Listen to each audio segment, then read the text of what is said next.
आज के इस चर्चा में एक ऐसी दुनिया के बारे में जानेंगे जो हमारे बिल्कुल आसपास हैं पर एकदम शांत है। जी हाँ, हम बात कर रहे हैं पौधों की संरचना और उनकी जीवन शक्ति की।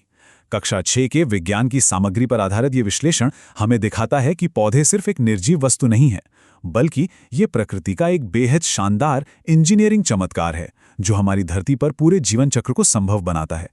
ठीक है, तो आइए अब इस ब्लूप्रिंट के जरिए समझते हैं कि हमारा सफर कैसा रहेगा।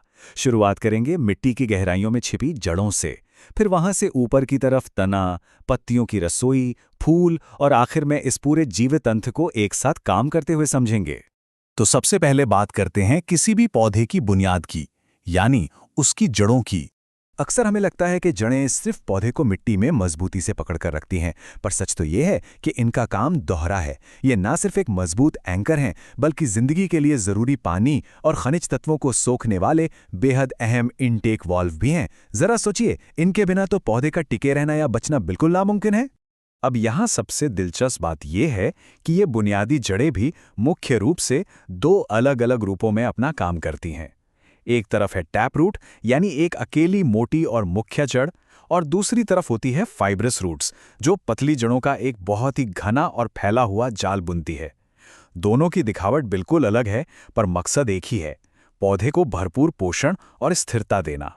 जड़ों को समझने के बाद अब मिट्टी से थोड़ा ऊपर आते हैं। अगला पड़ाव है तना, जो पोषण का एक बहुत ही महत्वपूर्ण मार्ग है। इसे एक बहुत ही व्यस्त हाईवे की तरह समझिए। पहले कदम पर जड़ें पानी और मिनरल्स खींचती हैं, फिर दूसरा कदम आता है जहां तना इन जिंदगी देने वाली चीजों को गुरुत्वाकर्षण यानी ग्रेविटी के खिलाफ ऊपर ले जाता है, और तीसरे कदम में ये सारे जरूरी न्यूट्रिएंट्स सीधे पत्तियों तक पहुंचा दिए जाते हैं। ये सीधा ऊपर जाने वाला ट्रांसपोर्ट सिस्टम वाकई पौधे की जान है। अब आगे बढ़ते हैं और देखते हैं कि ये सब कैसे जुड़ता है, खासकर पौधे के उस हिस्से में जिसे पौधे की रसोई कहा जाता है, यानी पत्तियां। अब रसोई है तो खाना भी बनेगा, है ना? इस खाने को बनाने की प्रक्रिया, जिसे फोटोसिंथेसिस कहते हैं, उसकी रेसिपी में सिर्फ 3 मुख्य चीजें लगती हैं: सूरज की रोशनी, कार्बन डाइऑक्साइड और पानी। बिना किसी आग या धुएं के इन तीनों के एकदम सही तालमेल से जो खाना बनता है, वही पूरी प्रकृति को ऊर्जा देता है।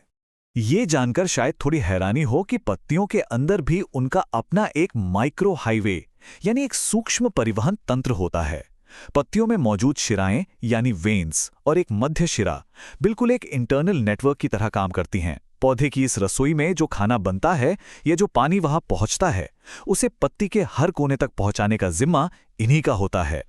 चलिए अब बढ़ते हैं पौधे के सबसे ऊंचे और आकर्षक हिस्से की तरफ, फूल और बीज, यानी एक नए जीवन की शुरुआत। और ये क्रम बहुत ही खूबी से दर्शाता है कि एक नई पीढ़ी का निर्माण किन चरणों में होता है। पहले कदम में फूल खिलता है, जो प्रजनन का मुख्य हिस्सा है। फिर दूसरे कदम में फूल से फल बनता है, ताकि अंदर पनप रहे बीजों को सुरक्षा मिल सके। और आखिरी कदम में बीज पूरी तरह विकसित होते हैं, जो आगे चलकर नए पौधों को जन्म देते हैं। एक के बाद एक बिल्कुल सटीक तरह से चलता हुआ एक शानदार चक्र। अब इन सारी चीजों को एक साथ जोड़कर देखते हैं, ताकि इस पूरी जीवित प्रणाली को एक समग्र रूप में समझा जा सके। तो इस पूरी चर्चा की सबसे मुख्य बात ये निकल कर आती है कि पौधे का हर एक हिस्सा जरूरी है, और ये सब मिलकर पौधे के जीवन को बनाए रखते हैं। कोई भी अंग अकेले काम नहीं कर सकता। ये एक पूरी तरह से जुड़ी हुई टीम है जो जीवन को संभव बनाती है। इस पूरे सफर के बाद एक आखिरी सवाल जो सच में सोचने पे मजबूर कर देता है, अगर इस इतने जटिल और शानदार सिस्टम का एक छोटा सा हिस्सा भी काम करना बंद कर दे, तो क्या जीवन का ये पूरा चक्र वहीं ठहर नहीं जाएगा? प्रकृति का ये नाजुक और आपस में जुड़ा हुआ संतुलन वाकई कमाल का है। इस विचार पर गौर जरूर कीजिएगा। आज का ये विश्लेषणात्मक सफर यहीं समाप्त होता है।